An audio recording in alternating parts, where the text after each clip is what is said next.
చాలేవే. అలాగే అత్తయ్య.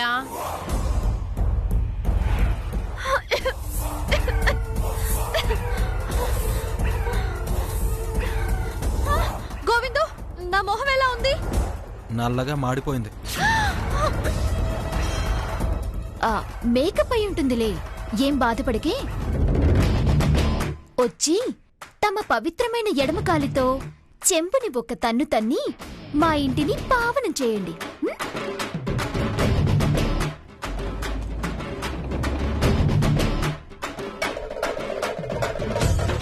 ఓసే పద్మావతి, త్రిపురతో హారతి పట్టించి మొహమంతా మసి చేసావా? ఇప్పుడు చూడు, నేను తన్నే తన్నుడికి చెంబుని మొహానికి తగలను, చెంబులోని బియ్యం నాపై తలంబ్రాల్లా పడ్డం చూద్దురు గాని చెప్తానే.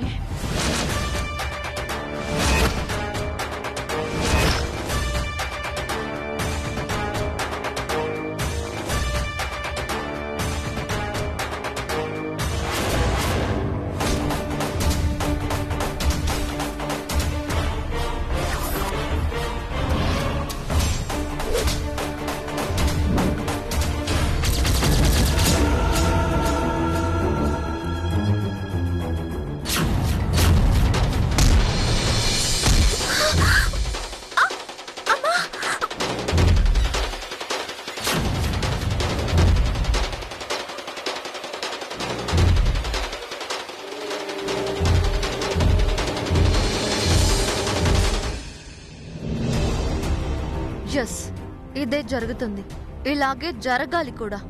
ఏంటి ఆలోచిస్తున్నావు? కానీ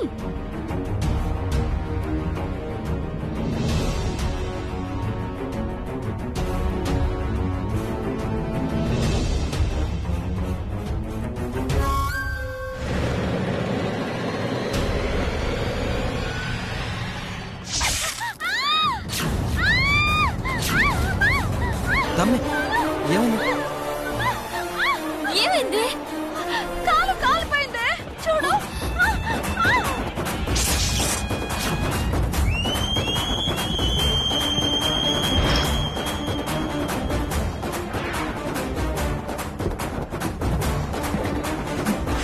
త్రిపుర, తమలపాకులు తీసుకో.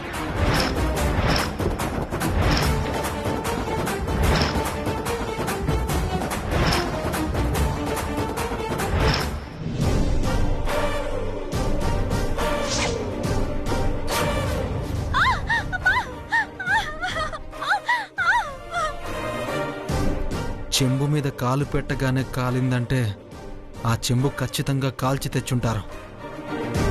నోరు ముయ్యరా. వదిన చెంబు కాల్చేందుకురా తీసుకొస్తుంది? అవునత్తయ్య గారు, నేనే కాల్చి తీసుకొచ్చాను.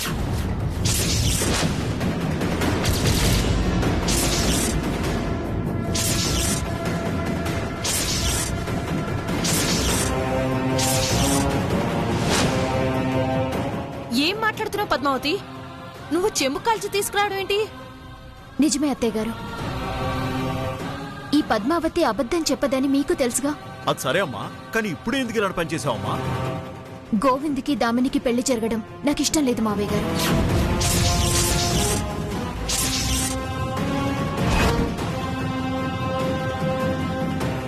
అందుకే తన కాలిని కాల్చి నా పగ తీర్చుకున్నాను.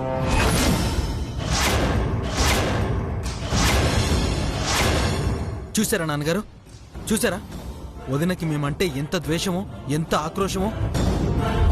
శుభమా అంటూ అడుగు పెట్టబోయే దామని కాలుని ఎలా కాల్చిందో చూడండి. దొరికావే, మూడో తప్పు చేసి బాగా దొరికావు. ఏమిటి అఘాయిత్యం, ఏమిటి అన్యాయం? పెళ్లి చేసుకుని సంతోషంగా ఇంట్లో అడుగు పెట్టబోయే దామిని కాలు కాల్చడానికి నీకు మనసులా వచ్చిందే? అసలు నీలాంటి దాన్ని ఇంట్లో ఉండనివ్వడమే తప్పు. అవును మావయ్య గారు, పద్మావతి 3 తప్పులు చేస్తే ఇంట్లో నుంచి గంటేస్తానని మీరే కదా మాటిచ్చారు. ఇదిగో ఇప్పుడు నా కాలు కాల్చి 3వ తప్పు చేసింది. దీనికి ఏం సమాధానం చెప్తారు? చెప్పడానికి ఏముంది? ఇచ్చిన మాట ప్రకారం పద్మావతి 3వ తప్పు చేసింది కాబట్టి వెంటనే తన ఇంట్లో నుంచి గెంటేయాలి.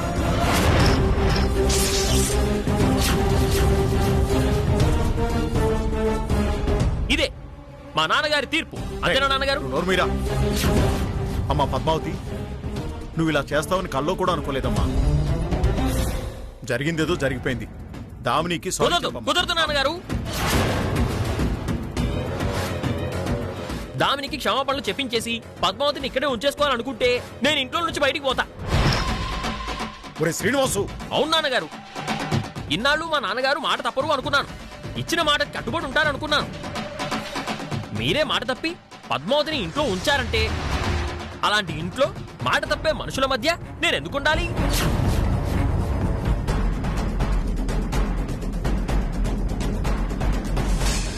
ఇచ్చిన మాట కట్టుబడి పద్మావతిని గెంటేస్తే నేను ఉంటా, లేదా ఈ క్షణమే బట్టలు సర్దుకొని వెళ్ళిపోతా. చెప్పండి, మీకు కొడుకు కావాలా కోడలు కావాలా?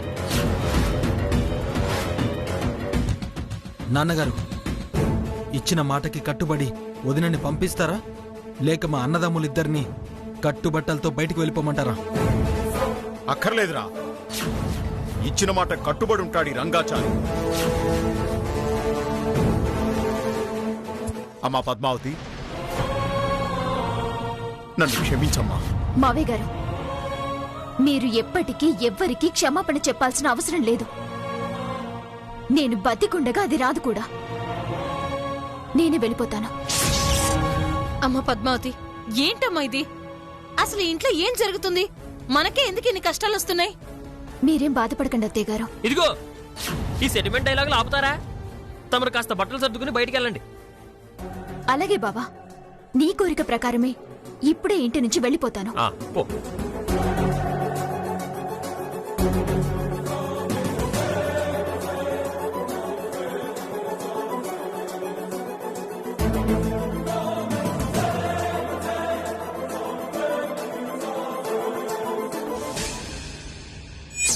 ఇన్నాటికి మన కోరిక నెరవేరబోతుంది. ఒరే శ్రీనివాసు, నిజంగా నువ్వు గ్రేట్రా. వచ్చిన అవకాశాన్ని అస్సలు వదులుకో. నా కాలు కాలితే కాలింది, కానీ ఈ ఇంటికి కోడలుగా నేను అడుగు పెట్టగానే నువ్వు బయటకు అడుగు పెడుతున్నావే, అది నాకు నచ్చింది.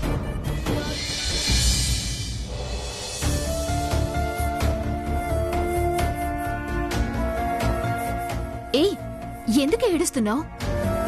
నన్ను ఇంటి కోడల్ని చేస్తానని చెప్పి నువ్వే ఇంటి నుంచి వెళ్ళిపోతావా పద్దు? నేను కూడా నీతో పాటే వచ్చేస్తాను. పిచ్చిదల్లా మాట్లాడుకో. ఈ ఇంటిని వదిలిపెట్టి, ఈ మనుషుల్ని వదిలిపెట్టి నేనెక్కడికి వెళ్తానే?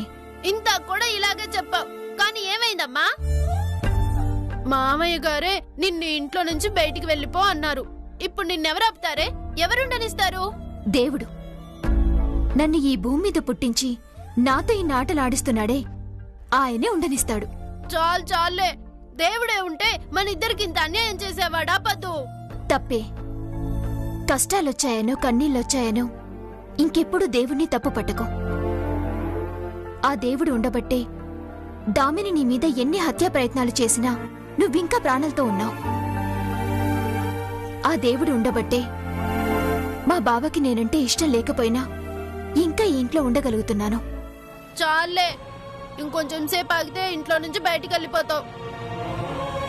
ఏది ఆ దేవుణ్ణి వచ్చి ఆత్మను చూస్తాను.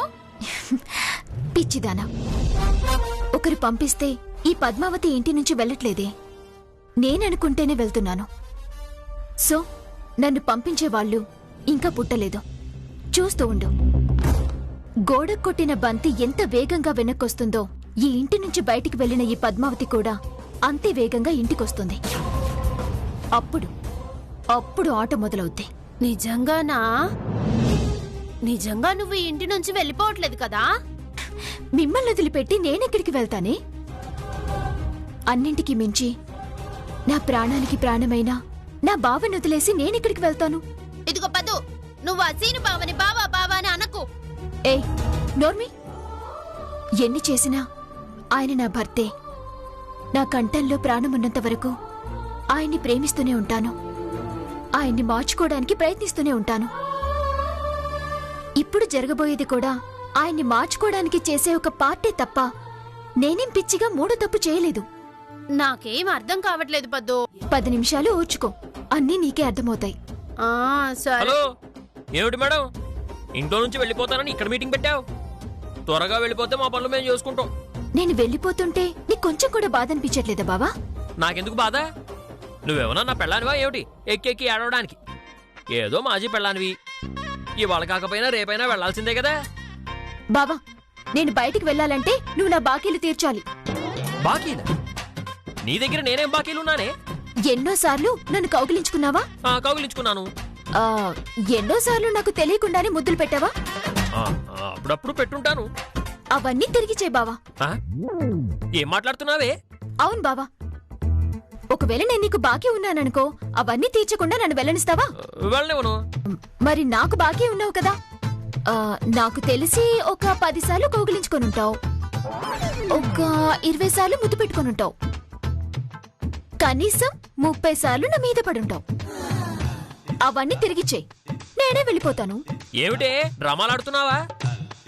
నాకర్థమైందే, ఏదో ఒక మెలికేసి ఇక్కడే ఉండడానికి స్కెచ్ చేస్తున్నావే. నీ పప్పులు నా దగ్గర ఉడకో. పద పద పద.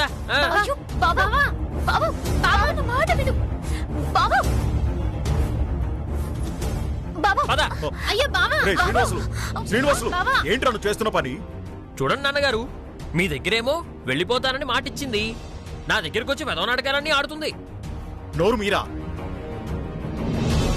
ఆ అమ్మాయి ఏమన్నా మన శత్రువునా? మెడ పట్టుకుని బయటికి లాక్కెళ్తున్నావు? మర్యాదగా మెడ మీద నుంచి చేతి.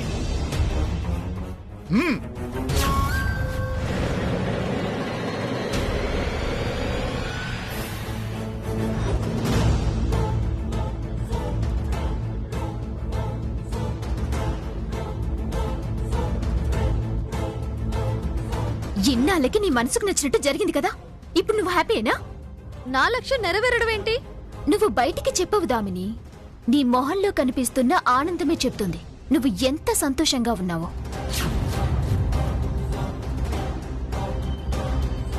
ఏమి మాయా, నేను ఎలాగో వెళ్ళిపోతున్నాను కదా, నా బావని లైన్లో పెట్టేసి ఈ ఇంటికి కోడలవుదామని పిచ్చి పిచ్చి ఆశలు పెట్టుకుంటున్నావేమో. అలాంటివేమీ పెట్టుకోకు, ఎందుకంటే ఆయన టార్చర్ నేను కాబట్టి భరించాను గాని, నువ్వైతే 2 రోజులకే బకెట్ తన్నేస్తావు. నీ పర్సనాలిటీకి బకెట్ తన్నేయడం అంత బాగోదు. నువ్వు ఇంకెవరినైనా చూసుకో, ఓకేనా?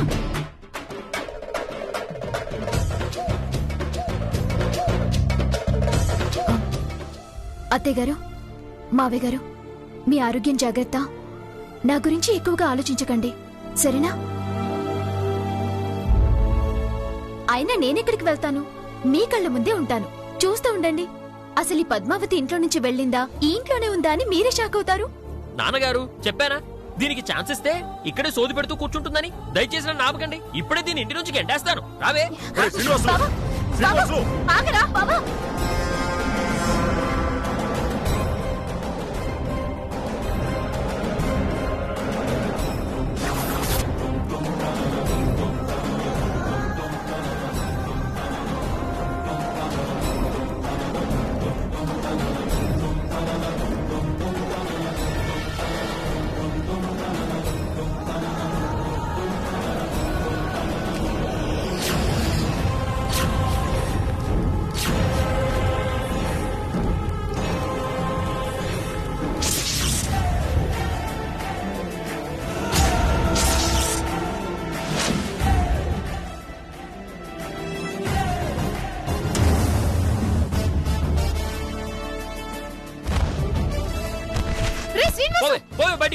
శభాష్, ఇది సంగీత విద్వాంసుల ఇల్లన్నారు, ఆచారాలకి సంప్రదాయాలకి మారుపేరన్నారు. ఇంటి కోడల్ని మెడపట్టి బయటకు గెంటేస్తున్నారు. ఇదేనా మీ ఆచారం సంప్రదాయం?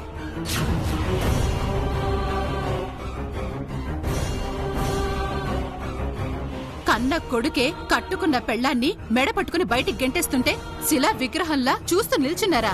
మీరే మనుషులండి. ప్లీజ్ మేడం, ఇందులో మా మావయ్య గారు అత్తయ్య గారిది ఏం తప్పులేదు. తప్పంతా నాదే. 3 తప్పులు చేస్తే ఈ ఇంటి నుంచి వెళ్ళిపోతానని నేను వీళ్ళకి మాటిచ్చాను.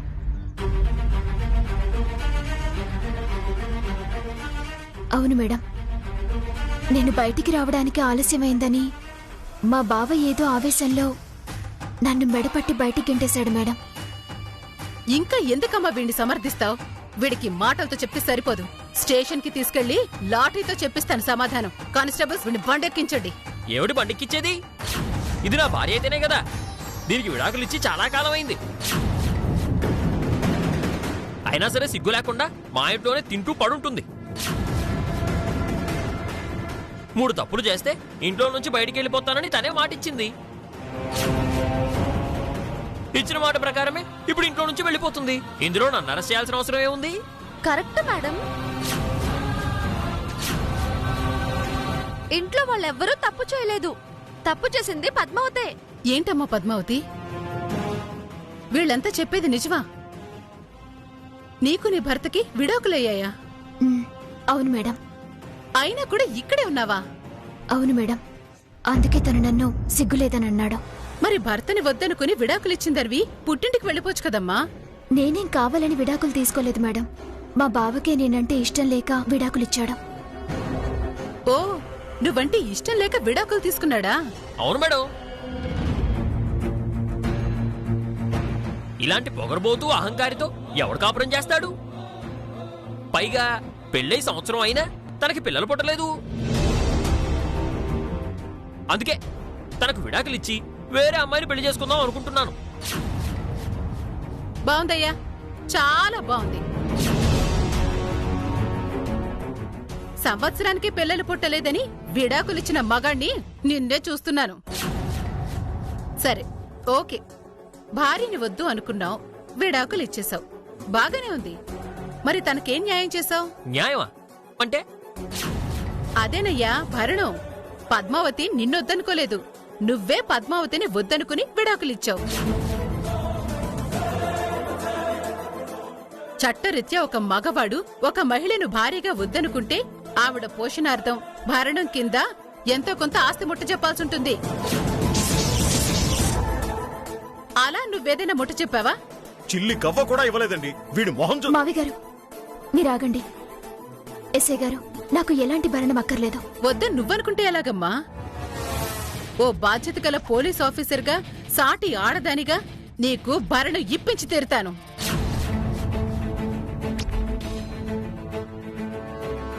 రంగాచారి గారు, చెప్పండమ్మా. మీ అబ్బాయి పద్మావతిని వద్దు అంటున్నాడు కాబట్టి పద్మావతికి ఏం న్యాయం చేస్తారో మీరే చేయాలి. లేదంటే లీగల్ గా నేను చర్యలు తీసుకోవాల్సి వస్తుంది. అవసరం లేదమ్మా. పద్మావతి నా కోడలైన కూతురుతో సమానం. మావాడు చేసిన వెధవ పనికి తను నష్టపోవడానికి వీల్లేదమ్మా. మీరు చెప్పినట్టుగానే తనకి న్యాయం నేనే చేస్తానమ్మా. అది ఎప్పుడో కాదు, ఇప్పుడే ఇక్కడే నా కళ్ళ ముందు జరగాలి. కానిస్టేబుల్స్, ఆ డాక్యుమెంట్స్ తీసుకురండి. మేడం మేడం ఆగండి.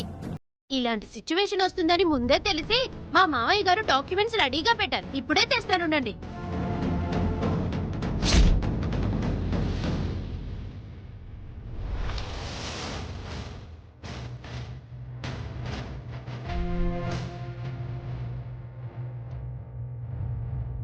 ఇదేంటిది? పద్మావతిని ఇంటి నుంచి గంటేస్తే పీడ పోతుంది అనుకుంటే ఈ ఎస్ఐ వచ్చి ఆస్తి మొత్తం రాయించేస్తుంది. పద్మావతి ఇంట్లో నుంచి వెళ్ళిపోతుంది అనుకున్నా, కానీ ఏ ట్విస్ట్ ఏంటి?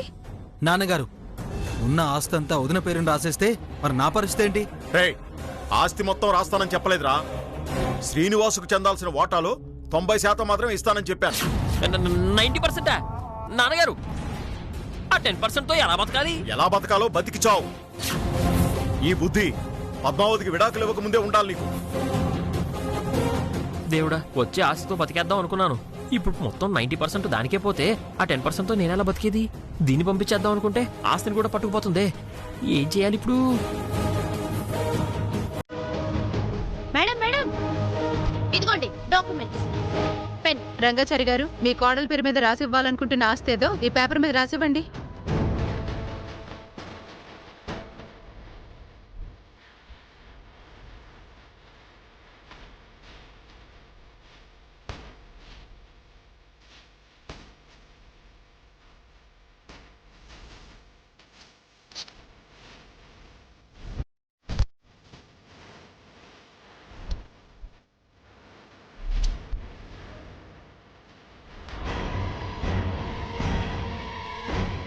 మీ చేత్తో మీరే ఇవ్వండి మీ కోడలికి. అమ్మా పద్మావతి, మేనకోడలివే అయినా చిన్నప్పటి నుంచి కూతురులా పెంచాను. అందుకే మావయ్యనైనా తండ్రిలా న్యాయం చేస్తున్నానమ్మా. ఇదిగో అమ్మా, ఈ క్షణం నుంచి ఈ డాక్యుమెంట్లో రాసిన యావదాస్తి నీ సొంతం. ఎవరైనా నిన్ను ప్రశ్నించే హక్కు గాని అలాగే అధికారం గాని ఎవ్వరికీ లేదు. తీసుకోమ్మా.